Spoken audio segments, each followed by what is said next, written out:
Сестри и братя, Христос възкръсна!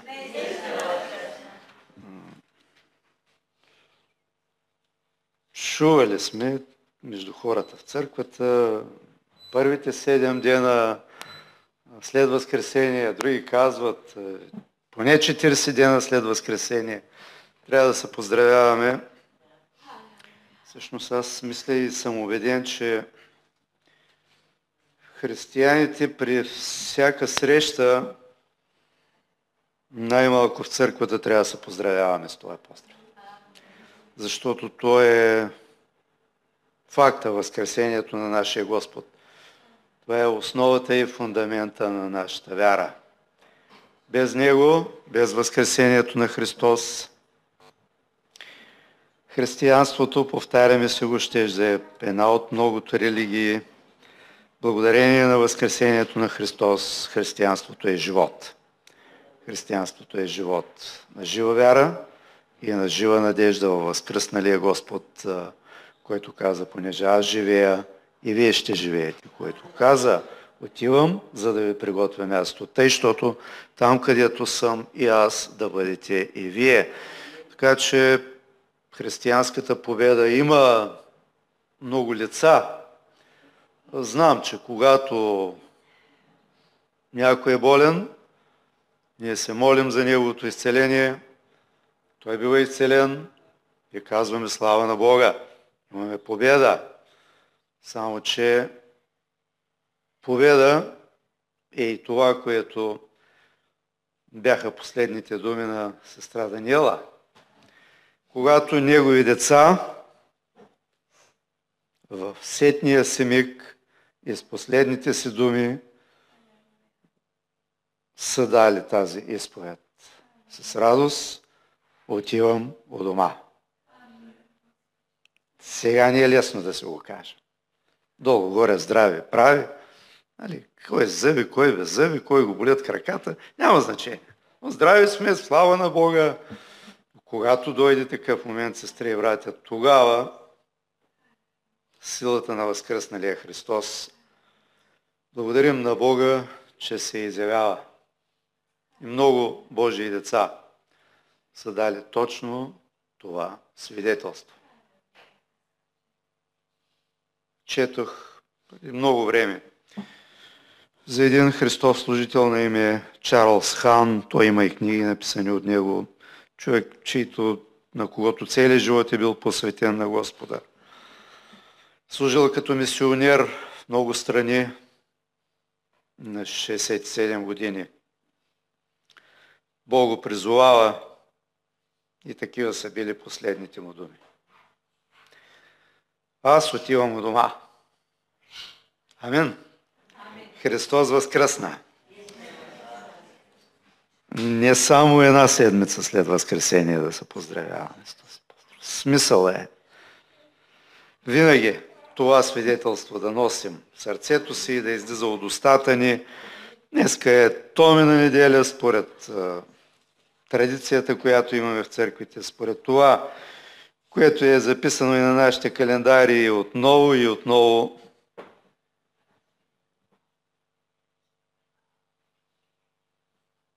Че си спомним за Тома и за неговата история, записана в Евангелието от Йоан. Главата е 20, стиховете са от 19 до 29. А вечерта на същия ден, първия ден на седмицата, когато вратата на стаята, където бяха учениците, беше заключена поради страха от юдеите, Исус дойде, застана по средата им и им каза мир вам. И като рече това, показа им ръцете и ребрата си. И зарадваха се учениците, като видяха Господа. А Исус пак им каза мир вам. Както Отец изпрати мене, така и аз изпращам вас. И като рече това, духна върху тях, те им каза, приемете Святия Дух, на които простите греховете, простени им са, на които задържите, задържани са. А Тома, един от 12-те, наречен Близнак, не беше с тях, когато дохожда Исус. Затова другите ученици му казаха, видяхме Господа. А той им отговори, ако не видя на ръцете му раните от гвоздиите и не туря ръката си в ребрата му, няма да повярвам. И подир 8 дни учениците му пак бяха вътре и Тома беше с тях. Исус дохожда, като беше заключена вратата, застана насред и рече: мир вам. Тогава каза на Тома: дай си пръста тук и виж ръцете ми, и дай ръката си и тури в ребрата ми. И не бъди невярваш, а вярваш. Тома в отговор му рече: Господ мой и Бог мой. Исус му казва: понеже ме видят, Тома, ти повярва, блажени уния, които без да видят са повярвали. Амин. Христос възкръсна, ние го вярваме, това е факт.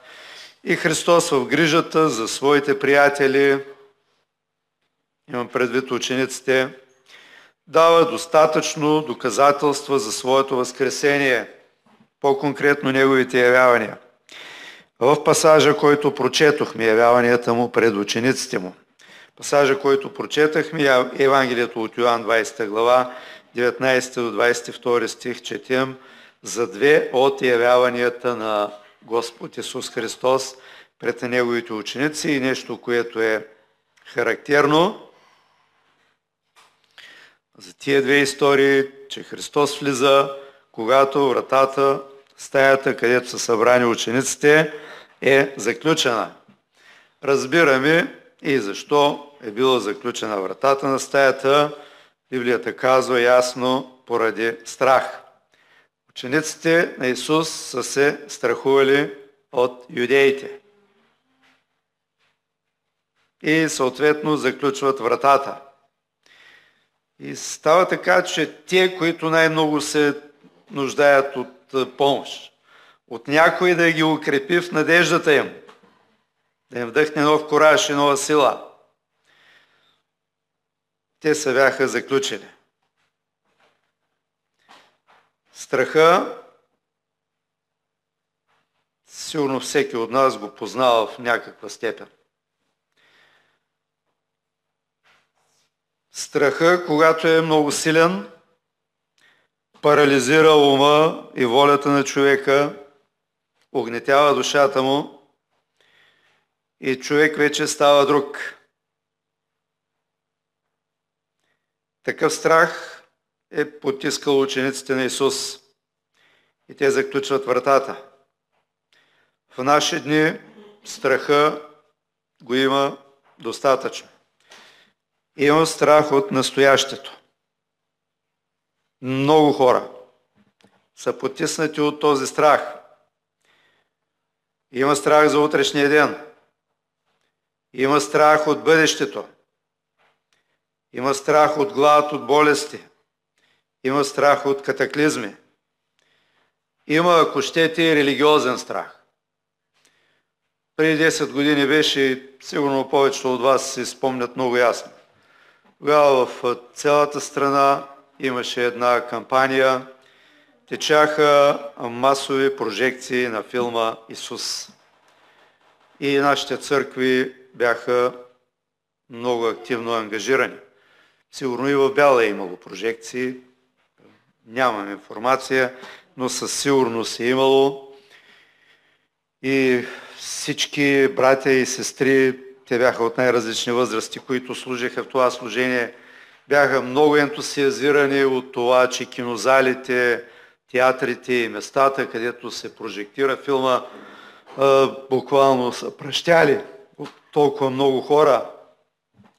И сигурно според хилядите или десятки хиляди или стотици хиляди, не знам колко хора, се раздадоха и достатъчно материали.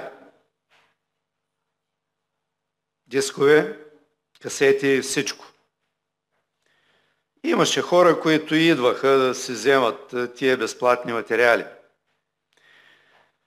И съответно ние в църквите ги канехме. Такава беше целта. Не само да гледат филма. Целта беше, чувайки известието за Исус, те да го потърсят, повярват в Него и да го последват. И някои се престрашиха и честно казано не бяха много. И след това, когато разговаряхме с тях, те казваха: във филма не видяхме икони и свещи, във вашата църква също не виждаме икони и свещи. Това беше пречката. И те не повториха. И на всички нас не беше тъжно. И аз питах колегите по другите църкви. Какво става при вас? Какъв е резултата? Те, за съжаление, казаха 0. Много хора видяха филма.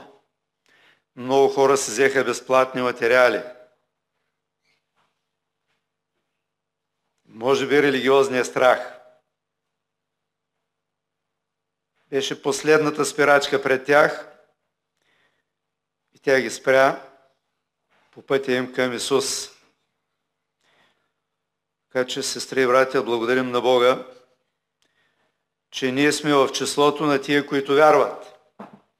И вярваме, че Христос възкръсна. Амин. И само това вече е свидетелство, че ние сме част от Христовата и християнската победа. Защото възкресението на Исус е победа. Това е победа на живота над смъртта. То донесе на човека жива надежда за възкресението от мъртвите и вечен живот. То донесе на повярвалите и победа над страха. Амин. Така, че поне от религиозния страх ние трябва да благодарим на Бога, че сме свободни и можем да кажем, че когато възкръсналият Христос влезе в един човешки живот, там вратите на страха се разпадат. Амин. Вратите на религиозния страх, вратите на страха от осъждение, вратите на много страхове се разпадат по същия начин, по който си спомняме, се разпадат и веригите на апостол Петър, който е в затвора. И още нещо трябва да имаме предвид, припомняйки се отново и говорейки за възкресението на Исус. Възкресението на Исус, сестри и братя, носи послание. И това послание е добро послание. И първите думи на Исус, на възкръсналия Исус, към двете Марии, които отиват на гроба, са думите здравейте. Добри и насърчителни думи, записани в Матей 28 глава 9 стих. Следващите думи, отново думи на възкръсналия Господ са: не бойте се. Отново добри думи на утеха и насърчение. Следват думите, които четохме, Йоанна 20 глава 19 и 21 стих. Христос се обръща с думите: мир вам. Също добри думи. И накрая посланието на възкръсналия Исус завършва с призив за радост. Радвайте се. Йоанна 20 глава 20 стих четем: и учениците се зарадваха, като видяха Господа. Амин. Такова е посланието, което носи възкресението на Исус. Послание, което работи в сърцата, в умовете, в мислите, в душите на повярвалите хора. Посланието на възкръсналия Исус е послание на освобождение. Това е послание на разрушените окови. Петър в затвора го преживя. Павел и Сила също в затвора в Филипи го преживяват. Посланието на възкръсналия Исус е послание за мир. Христос казва на всички повярвали в Него: моят мир ви давам. Това е послание за надежда и радост. Христос казва: дерзайте, аз победих света и смъртта, които толкова много ви плашат. Амин. Това е послание за мисионерство. Четохме, Христос каза на своите ученици възкръсналия: както Отец изпрати мене, така и аз изпращам вас. Амин. Всички тия послания, сестри и братя, са актуални и днес. Ние, християните, сме призвани и преживяваме както посланието, което е послание на добра надежда и на освобождение, така и посланието, което ни напомня, че сме призвани да служим. И в него ден, денят на Възкресението, говорим за първия ден на Възкресението, Един от Христовите ученици и приятели отсъства. И това е Тома. Пак си повтаряме, това е първият ден на Възкресението. Тома го няма. И Христос, четем, че се явява на останалите ученици, които са събрани заедно. Сега, относно причините на отсъствието на Тома, можем да предполагаме. Със сигурност той е скърбял много силно за Исус. Със сигурност очакванията му са били изгубени. Със сигурност надеждата, която е възлагал на Исус, е виждал, че чезне. Със сигурност, може би, вътре в себе си е казал, мисията или каузата е загубена. Какъв смисъл има живота от тук нататък? Много е възможно Тома да се е задавал такива въпроси. И човешката история, далечна и не толкова далечна, ни дава примери на много хора, които след провала на каузата, на идеята, в която са вярвали, на идеята, на която са посветили живота си, и когато са виждали, че тази идея е провалена пред очите им, рухнала, умряла, пропаднала, много хора не издържат и се самоубиват. Има такива примери с много нацисти в Германия, които са вярвали на идеята, че Германия трябва да управлява целия свят. И когато тя се проваля и губи войната, и идеята умира, много хора не могат да издържат и слагат край на живота си. Не много отдавна в нашата страна, преди 26-7 години, когато стана тази драматична промяна, и социализма, и комунизма отидоха в историята, много функционери на комунистическата партия не можаха да преживеят факта и сложиха край на живота си. Хора в все още цветуща, жизнеспособна възраст. Идеята, когато човек е прегърнал здраво, когато е посветил живота си, когато е възложил надеждите си, когато е вложил силите си в нея и когато я видиш рухнала, много често някои хора не могат да я преживеят. И Тома със сигурност е преживявал много тежко. Факта, че неговият учител, този на когото е възлагал надеждите си, вече не е между живите. И той решава. Той решава да се отдели от всички. Той просто решава да се затвори в себе си. В неговия пример може да видим примера на всеки от нас, който във време на криза, на трудности, на проблеми, на лична слабост, ако щете, може да вземе подобно решение. Да се отдели от общението на светиите на църквата и да се затвори в себе си. И в резултат на това Тома пропуска няколко неща. Първо, пропуска да види свидетелството на възкръсналия Христос. Първия път той не го видя. Второ, той пропуска да чуе посланието на Христос. Трето, пропуска да чуе мисионерския призив. Четвърто, пропуска да приеме Святия Дух, защото при първото си явяване Христос каза, записано в 20 стих, ние го четохме, приемете Святия Дух. Но учениците, които са събрани там, но Тома го няма. Сестри, братя, тъй като си казахме, че някой от нас в трудна ситуация може да вземе подобно решение. Да реши да се отдели. Или пък може да се почувства обиден от нещо, от църквата, от хора в църквата. Причини много. Пък дявол е майстор. Когато не види, че сме в момент на слабост, той от мухата прави слон. Мухата в сестрата, в брата, в причината, в повода, той прави слон. от иглата прави греда. И може да си кажем сега, докато ми мине, пример. То е много опасно, докато ми мине. Докато ми мине, аз няма да ходя на църква.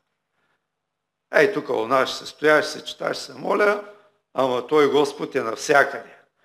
То е верно, че е навсякъде, само че е казал много ясно да не преставаме да се събираме заедно. Амин. И това е ситуацията на Тома и неговото състояние е много сериозен сигнал за нас. Тогава, когато решим и се отделим от общението на църквата, ни очакват следните последствия. Първо, вече ние се отделяме от свидетелството на църквата. В нашите църкви, слава Богу, има тази чудесна практика. Даваме лично свидетелство и чуваме свидетелството на сестрите. И тъй взаимно се учим. Взаимно се изграждаме.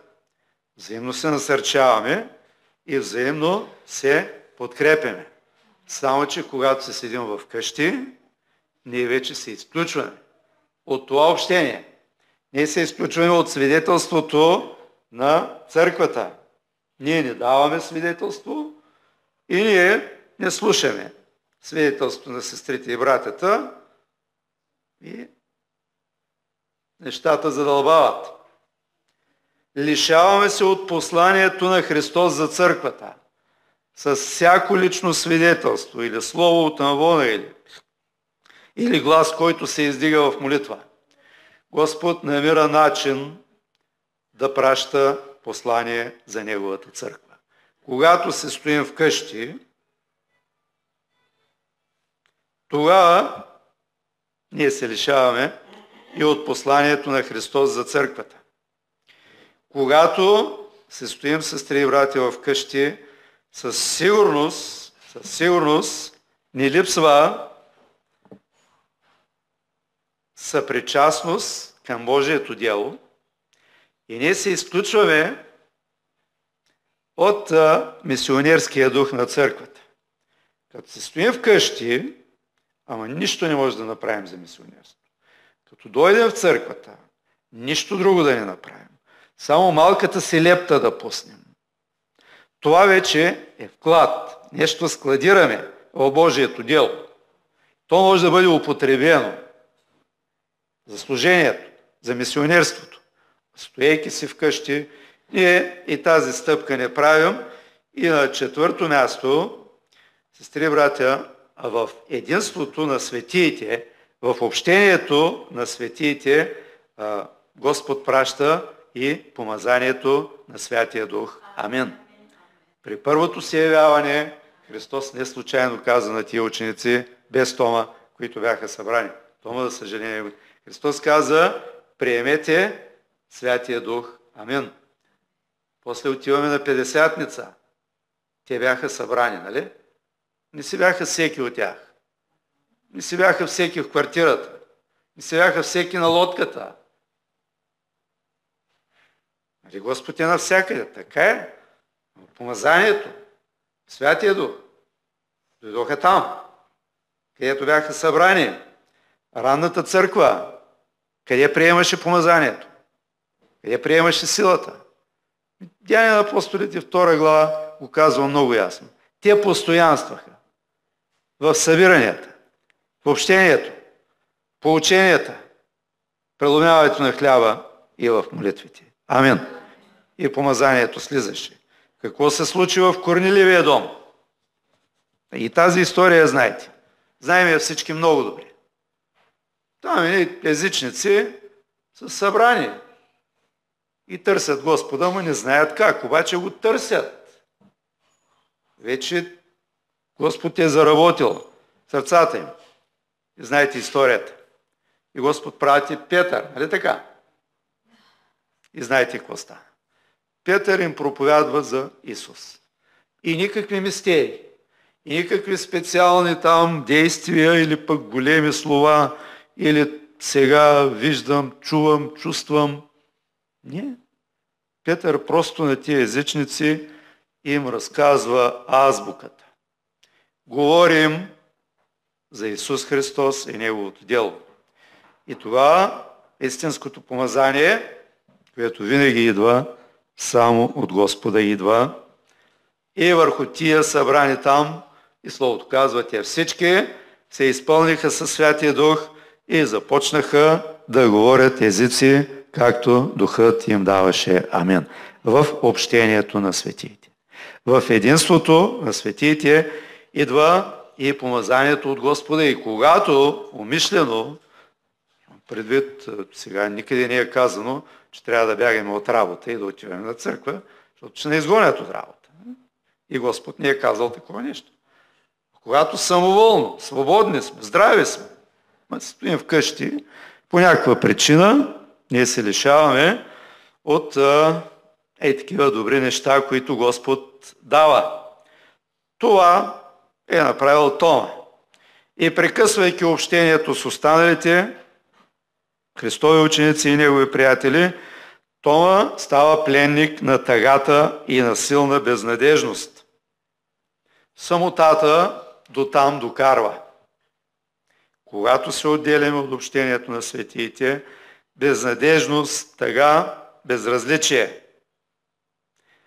Съвсем различно е състоянието на останалите. Те са изпълнени с радост.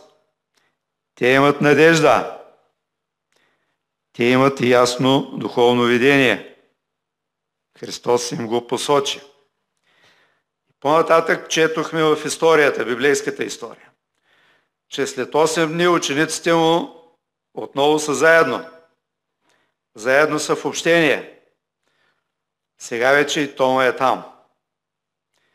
Върху този факт искам да помислим заедно. Преди 1 седмица Тома го няма. След 1 седмица Тома е заедно с всички останали. Моят въпрос е: коя е причината? Как става така, че Тома, разочарования, тъжния, отчаяния, обезверения, смазания,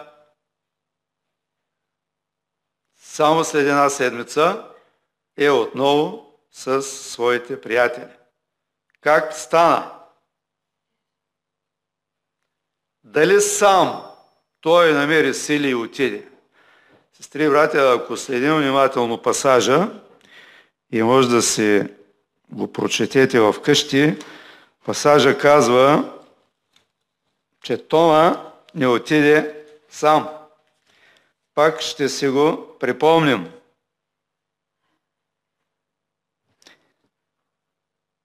А Тома, един от 12-те, 24 стих, наречен Близнак, не беше с тях, когато дохожда Исус.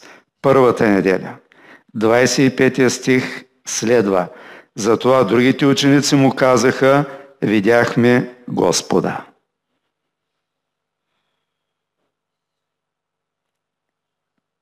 Другите ученици отидоха и потърсиха Тома. Амин. И му казаха това, което чухме. Човече, видяхме Господа. Човече, нашия Господ възкръсна. И трябва да имаме предвид още нещо. Бяла 1000 човека, дали живеят към днешна дата? Долу-горе? Долу-горе. Слава Богу. Не са малко. Иерусалим тогава, по времето на Христос, по най-различна информация е наброявал около 250 000 жители. И като имаме предвид, нямало е нищо от съвременните комуникации. Телефони нямало, таблети нямало, айфони нямало, нищо нямало. Един 250 000 град, те отиват, намират Тома, с ентусиазирани, радостни му казват: видяхме нашия Господ, възкръснал. И знаете Тома как им отговори? Той подскочи. Танче, ти ли свидетелства последна? Ти ли танцува пред майка си, като ти озря крак? Чудесно.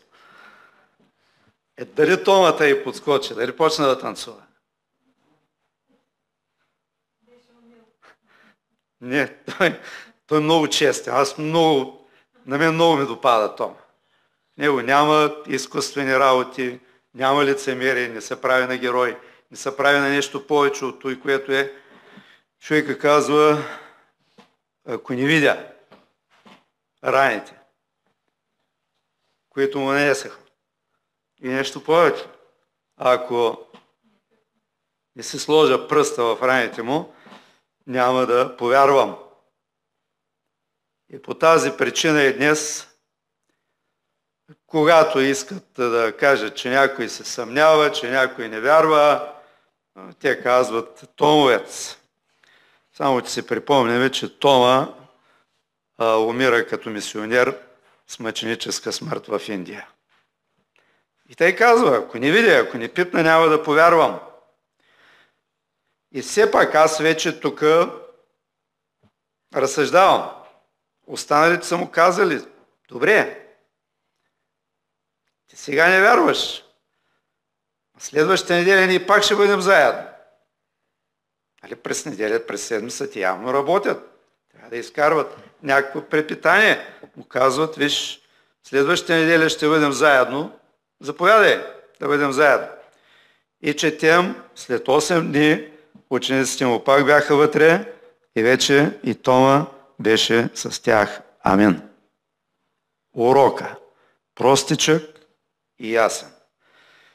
Този, който отсъства, някой трябва да го потърси. Не само пастира, не само духовния съвет, всеки от нас има тази грижа. Амин. Този, който го няма. Този, който видим, че един, втори, трети, пети път, не сме чули да е болен, не сме чули да се е изселил, че го няма. Това е урока от историята на Тома.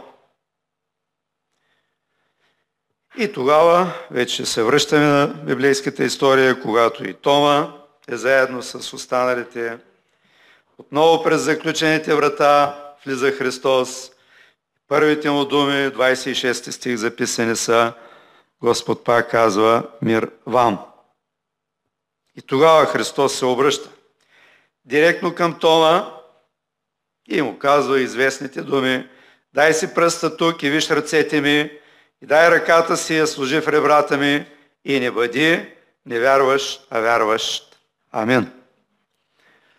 Сестри и братя, тази история можем да я озаглавим така. Знаем я всички. И можем да я разкажем перфектно, точно. Но бихме могли да изложим следното заглавие. Христос дава на Тома втори шанс. Амин. Тома, който го нямаше първата неделя на Възкресение. Христос му даде втори шанс да го види възкръснал. И това е пак урок за всички нас. Урок, който да ни насърчи. Исус Христос е същия вчера, днеска и вовеки. И Исус Христос винаги е готов да ни даде следващия шанс. Амин. Защото преди разпятието си и преди възкресението си, той беше проповядвал ясно. Милост искам, а не жертви. Амин. А относно себе си беше припомнил едно писание от Стария Завет, записано в Исаия 61 глава, 1 стих, което аз искам да си припомним. Исаия 61 глава, стих номер 1. Христос го цитира в Лука, записано 4.18. И там се казва, Духът на Господа Йehova е на мене, защото Господ ме е помазал да благовествам на кротките, Пратил ме да превържа сърце съкрушените, да проглася освобождение на пленниците и отваряне затвора на вързаните, да проглася годината на Божието благоволение, да утеша всичките наскърбени, да наредя за наскърбените в Сион, да им дам венец вместо пепел, миро на радост вместо плач, облекло на хваление вместо унил дух. Амин. Сестри и братя, една много точна картина за кого дойде Исус. За тия, които имат нужда от изцеление на сърцето, на душата и на тялото.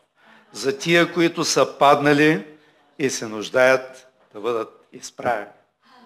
За тия, които са наранени и се нуждаят да бъдат изцелени. За тия, които преживяват честно, изпитвайки се виждат слаби и се нуждаят да бъдат укрепени.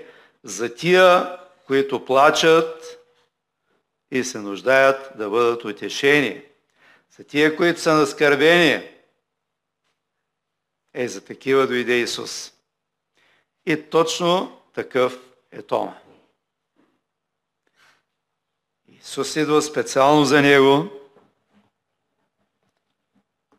носи му освобождение, донася му изцеление на сърцето, носи му помазание, истинско, духовно.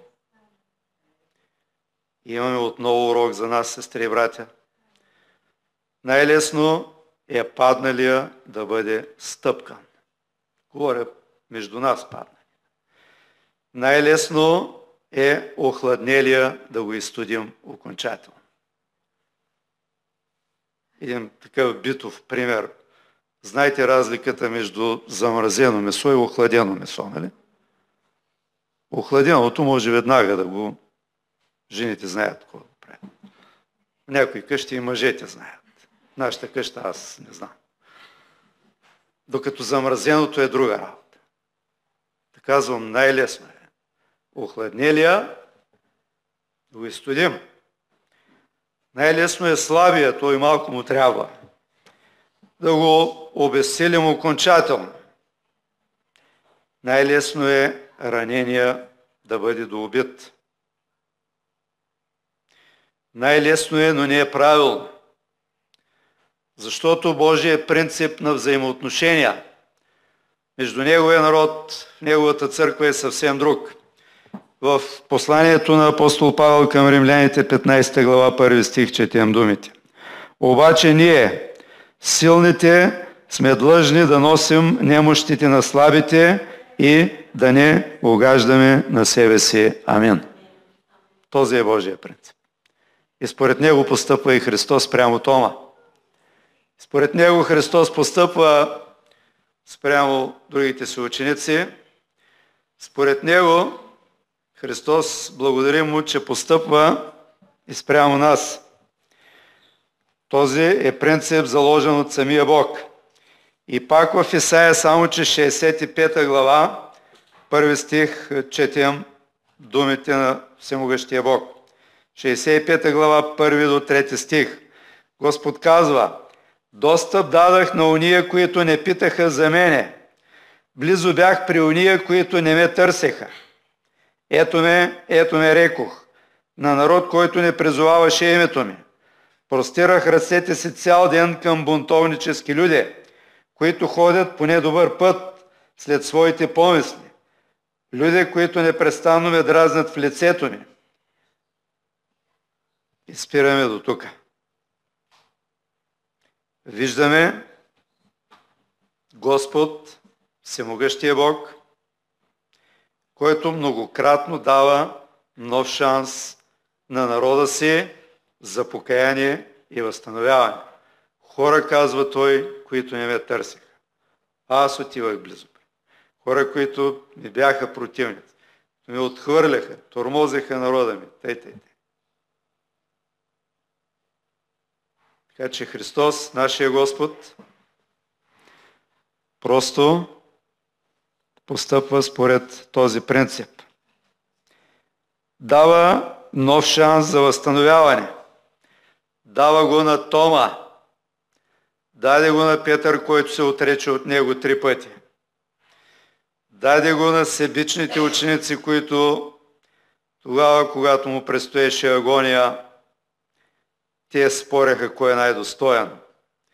Даде го на спящите си ученици, които, когато той имаше най-голямата нужда от молитвена подкрепа, те просто предпочетоха да спят.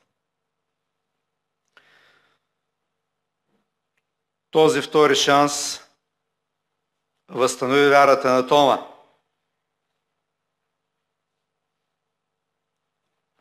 Освобождава всяка връзка в сърцето на Тома. И в 28 стих Тома, когато наричат рационалиста във вярата, този, който пречупва всичко през ума си, който иска всичко във вярата да се обясни с ума си. Други казват скептичния Тома.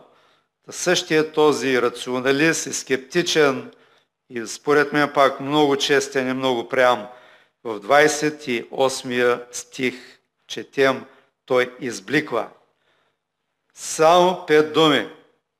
Господ мой и Бог мой. Амин. Истинската вяра не ще е дълги излияния. Истинската вяра с малко думи казва много. С тия малко думи Тома изцеление в сърцето си. Тома с възстановената вяра. Тома с възстановената надежда. С възстановеното доверие и упование в своя Господ казва всичко. Той казва Господ мой и Бог мой. Амин. Това е най-добрата изповед на вяра. С други думи, Тома изповяда, че за него отново Христос е Господ и Бог и вече никой няма да изтръгне тази вяра в сърцето му. Той повярва в Христовата божественост, повярва, че Христос е Бог, който беше приел образ на човек временно. Сестри и братя, тази е и нашата вяра. Повярва Тома, че Исус е Господ, единствения, който е посредник и урежда взаимоотношенията между Бог и човека, и ние имаме същата вяра. Вярата, че Христос е единствения посредник между нас и Бога. Тома е много важен пример, чрез който Бог ни говори.